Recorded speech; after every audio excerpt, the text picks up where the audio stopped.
science story, huh? These NYU scientists, I felt right. But I was so And I just thought, well, I had figured it out. It was that golden moment. Because science was on my side.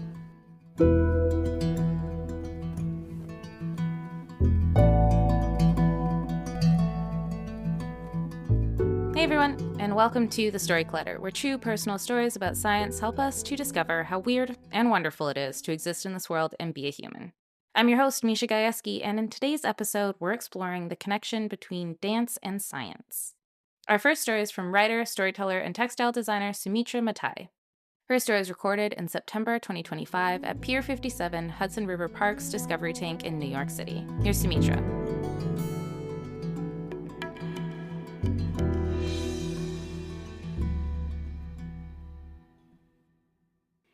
My daughter was 4 years old when she took her first lesson in Bharatanatyam, a form of Indian classical dance. I tried not to cry as I watched her learn the same steps I had learned as a child. We were in a studio in the Upper West Side, but when the teacher sang the notes, I was transported straight back in time. Kitatakatari ginata, kitatakatari ginata, kitatakatari ginata. The rhythm beckoned me like I was a weary traveler coming home. For weeks, I wanted to ask the teacher if she had a class for grown-ups, but every time I tried to send the email, I talked myself out of it. I'm too old. I don't have time.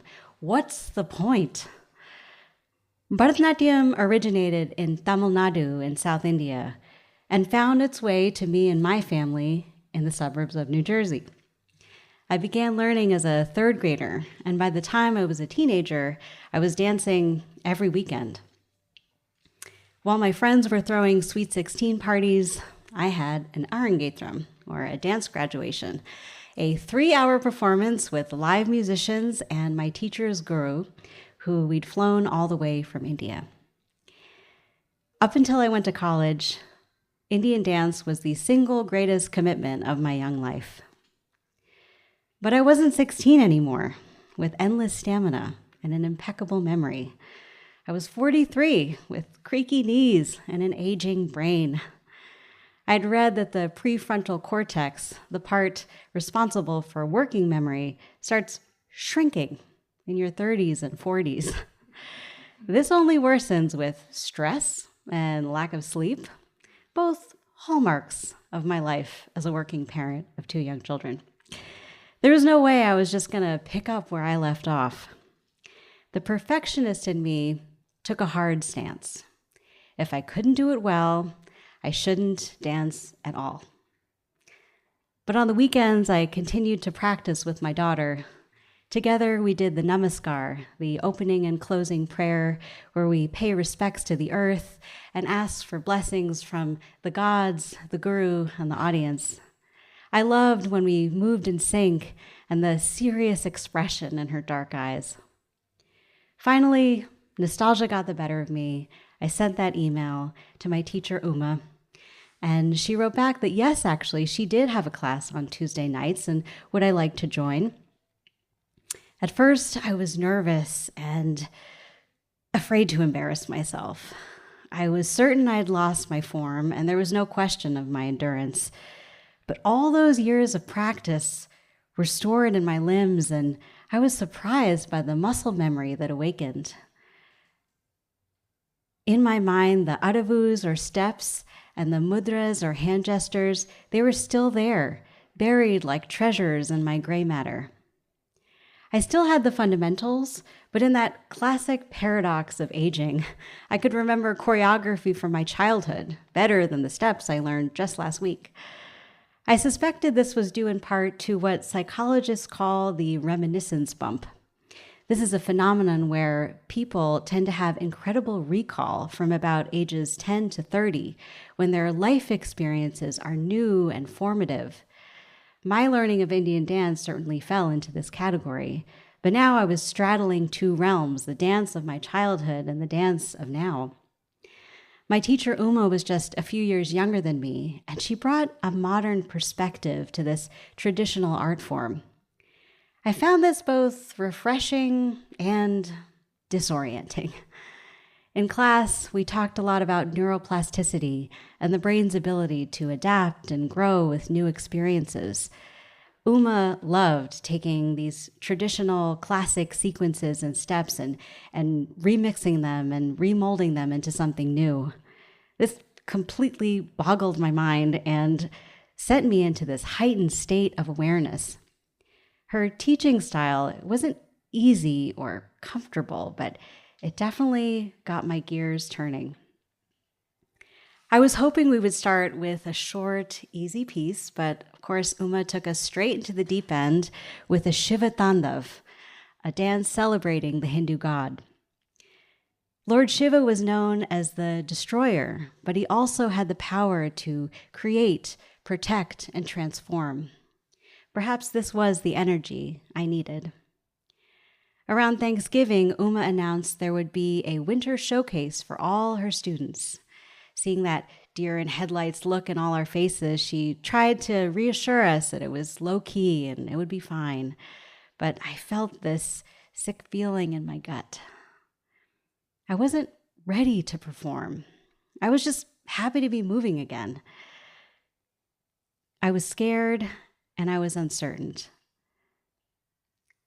"Something is holding you back," Uma said to me one day after class. "What are you afraid of?" I thought about this question for a long time. I was deeply uncomfortable in my middle-aged body with my double chin and achy hips. It was hard for me to imagine that this version of myself could still convey beauty. Part of me felt like I should be in the audience with the other mothers, supporting my daughter and not putting myself in the limelight. I knew that I had to move forward, and it was scary. I struggled to retain the choreography, but I had to figure it out, so I finally started practicing in earnest. About 10 days before the show, I moved the coffee table out of the living room, and every day after I came home from work and put my kids to bed and did all my chores, I danced. And finally, after about a week of consistent practice, my mind finally stopped going blank. I started to feel the connection between the movement, the music, and the meaning of the song. I wasn't just moving around, expending energy.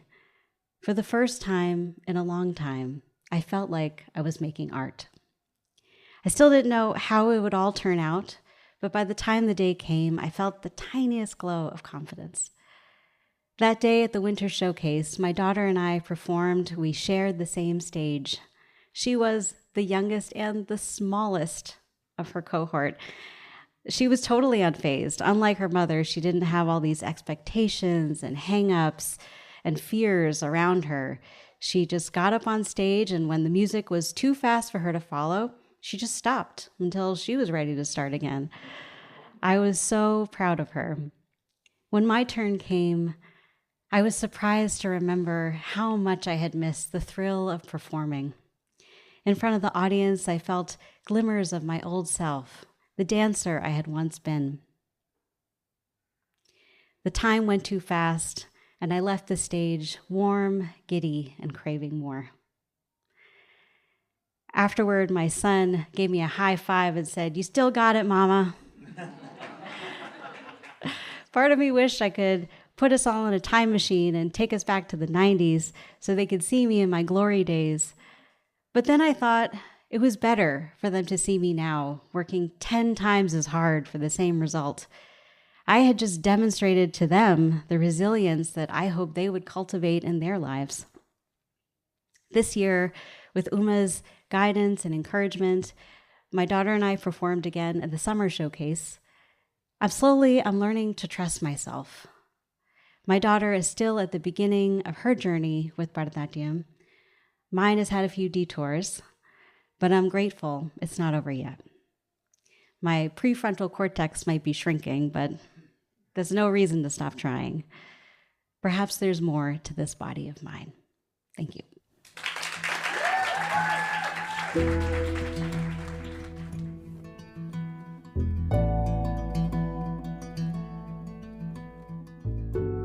I love that story, and it's so interesting how challenging it can be reconnecting with things you used to do as a child. Not everything is like riding a bike, apparently. If you'd like to learn more about Sumitra, head over to our website, storyteller.org. Not everyone feels comfortable stepping up to the mic, and that's fine. There's another way to make Storyclatter happen, by becoming a donor. Right now, more than ever, the voices of scientists and science communicators need to be heard. At Storyclatter, we know that personal stories can break through the noise, connect people to the human side of science, and make complex ideas feel real. But keeping these stories alive and accessible takes support. Our donors make this possible. They help us produce the podcast, share stories that might otherwise go unheard, and spark conversations that stick with you long after the episode ends. If you believe in the power of science storytelling, consider making a donation at storyclatter.org/donate. Most people give $10 a month, but every tax-deductible gift, big or small, helps keep the mics on and the stories coming. Thank you for helping make sure these voices are heard. When your company or nonprofit starts expanding, shipping can suddenly become the most complicated part of your week. That's where ShipStation comes in. ShipStation's intelligence-driven platform brings order management, rate shopping, inventory returns, warehouse tools, and analytics into one place, saving customers around 15 hours every week on fulfillment. For us at Storyclatter, that's huge. Everything you need to manage orders lives in one dashboard, connected to more than 200 sales channels. And the automation is honestly the best part. ShipStation chooses carriers, prints labels in bulk, and sends tracking updates automatically. That tracking alone cuts customer service questions by 12%, while returns management and analytics show you what's coming back and where you can optimize. More than 1 million businesses trust ShipStation, including Storyclatter. So try ShipStation free for 60 days with full access to all features. No credit card needed. Go to ShipStation.com and use code Collider for 60 days for free. 60 days gives you plenty of time to see exactly how much time and money you're saving on every shipment. That's ShipStation.com, code Collider. ShipStation.com, code Collider. Our next story is from founder and CEO of STEM from Dance, Yamilée Toussaint. Her story was recorded back in 2023 at our go-to New York spot, Caveat.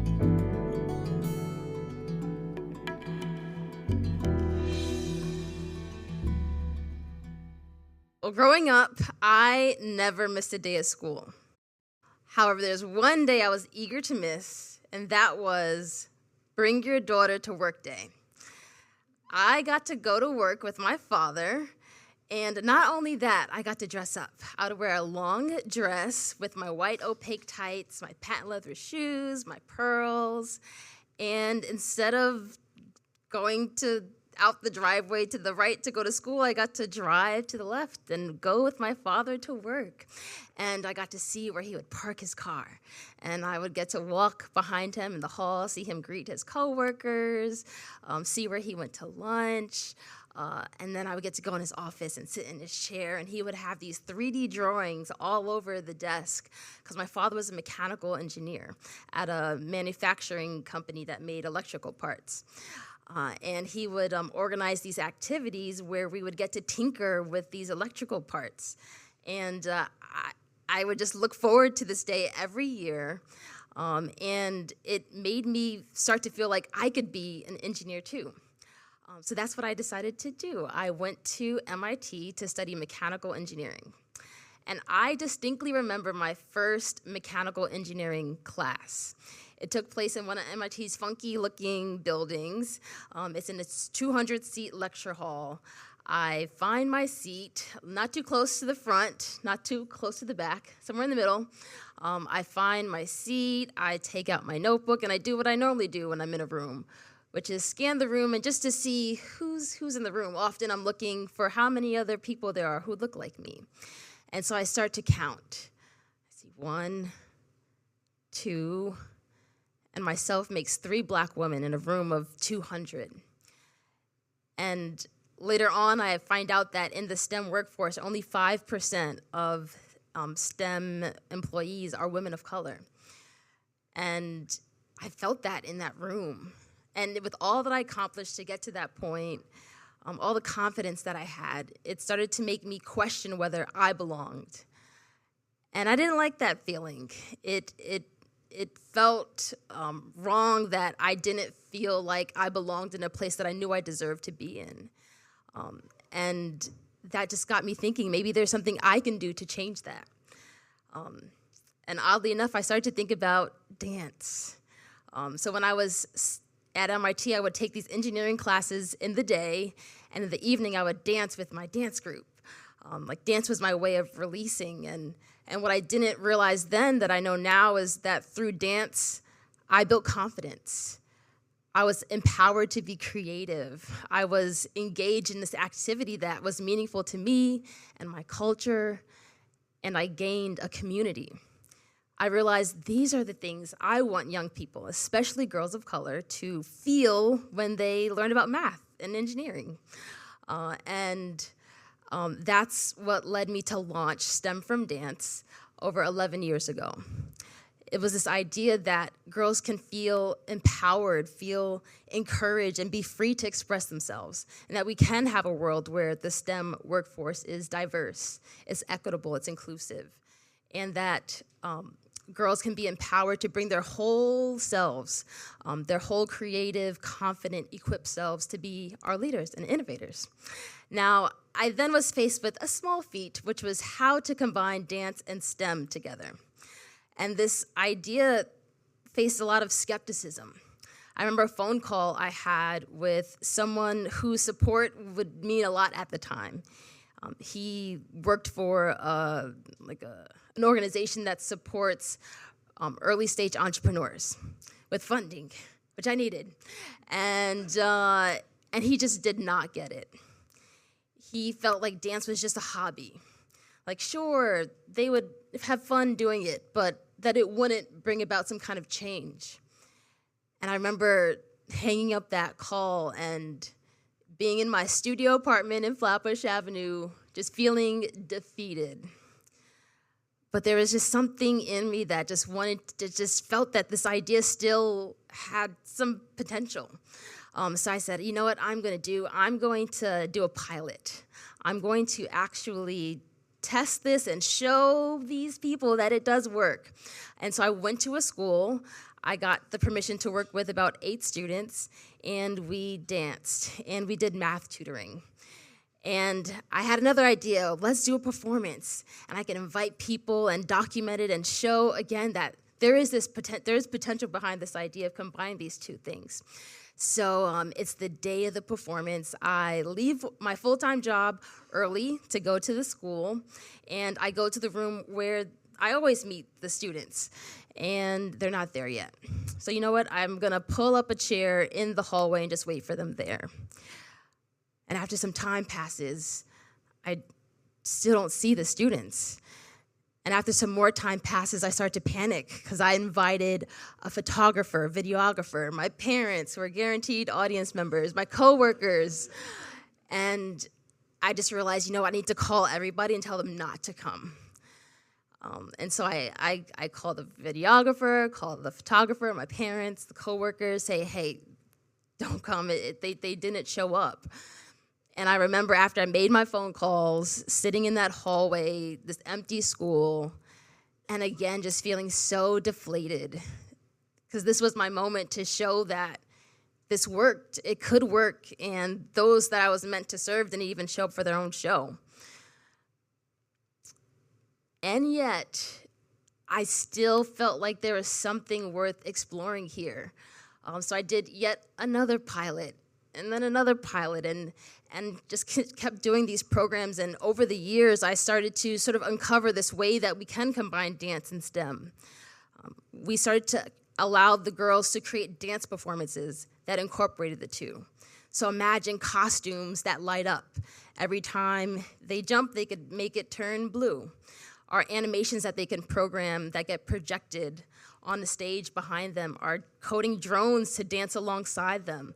We found all these interesting ways for them to combine these things together. So fast forward another couple of years, we had another performance.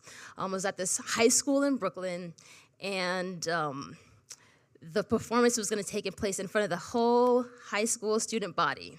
So remember back in high school, and being on a stage in front of all your peers. So this is what our students had to do.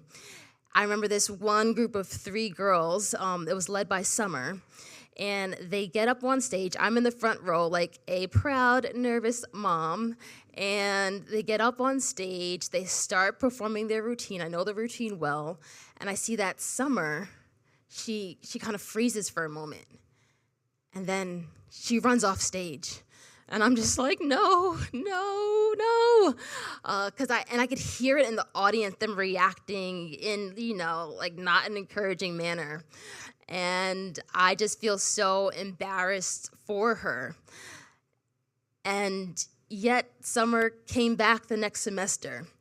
And we worked on things. They had made these shirts that had LEDs hand-sewn into them that they programmed, and we worked on the tech of the shirt. We worked on her stage presence. We worked on the choreography, because at the end of that semester, they had another chance to perform.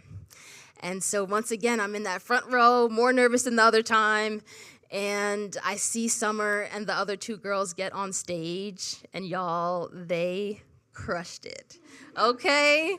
They nailed it. I mean, the confidence that they had, all their lights were working, and the audience was just uproarious. Like, they had a standing ovation. We recorded this performance, and it has thousands of views on YouTube.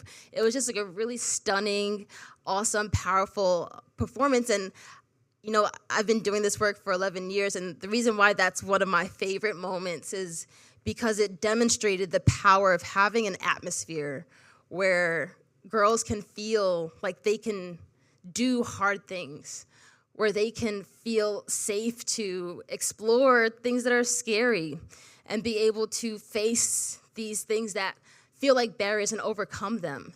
Imagine what can happen in that atmosphere when they're also learning about programming and circuits and engineering. That is what encourages me in the power of using dance and STEM. I see a world where we can have a creative STEM experience. It doesn't have to just be learning equations on a board. At this point, STEM from Dance has served over 3,000 girls, and over the next decade, we plan to serve 1 million girls. And what excites me is that we can have a world where the STEM workforce is diverse, that girls can go to a room in MIT and see people who look like them, that they don't have to have a father who's an engineer who takes them to bring your daughter to work day, but that they can be empowered and believe that they do belong in these STEM spaces. Thank you.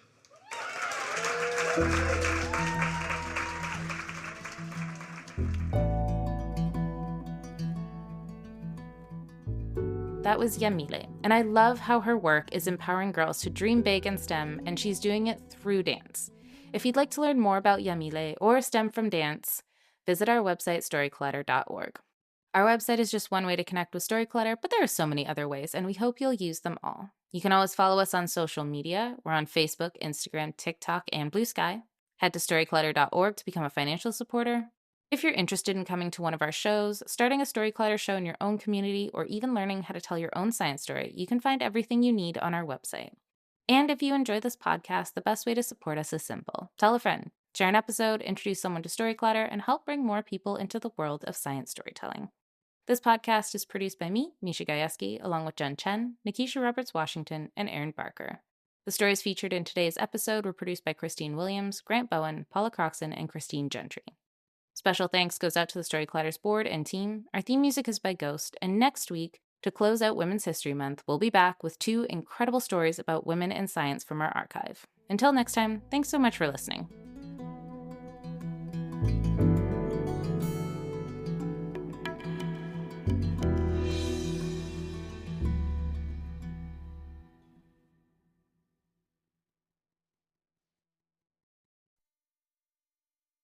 Looking for a podcast that helps you make small, smart changes that add up to a healthier life?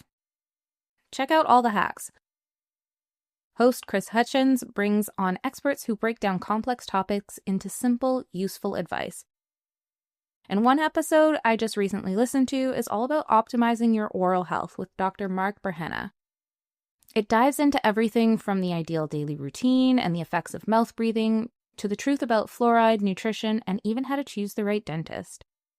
It's one of those conversations that makes you rethink something you do every single day and shows how oral health connects you to your overall well-being in ways most of us never learned about. Whether you're focused on health, habits, or just leveling up your everyday routines, there's something on All the Hacks for you. Search for All the Hacks. That's All the Hacks in your podcast app. Hit follow and start upgrading your life today.